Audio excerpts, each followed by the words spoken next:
Hello hi welcome back माय YouTube channel. तर मी use करत आहे इवन आउटचा सेरम। हे सेरम डार्क स्पॉट्स आणि पिगमेंटेशनसाठी एवढा चांगला आहे। विटॅमिन सीचा डोस पण भेटतो ह्या आपल्या स्किनला।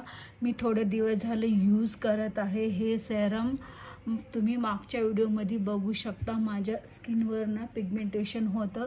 आता मी कोणताच मेकअप केलेला नाही स्किनला, तुम्ही बघू शकता पिगमेंटेशन लाईट झालेलं आहे। अगर तुम्हाला हा सेरम परचेस करायचा असला तर माझ्या इंस्टाग्रामवरती ह्याचं लिंक आहे, तुम्ही पण यूज करू शकता। आणि ह्याचं टेक्स्चर पण एवढा चांगला आहे, सॅलिसिलिक ॲसिड पण आहे ह्याच्यामध्ये। मला एवढं फ्रेश वाटतो ना सेरम यूज केल्याबरोबर, असं चिपचिपा पण नाही आणि एकदम फ्रेश ग्लो येतो फेसवर। तुम्ही नक्कीच एकदा यूज करून बघा आणि माझा व्हिडिओ आवडला तर चॅनलला शेअर आणि सबस्क्राईब करा। Thank you so much.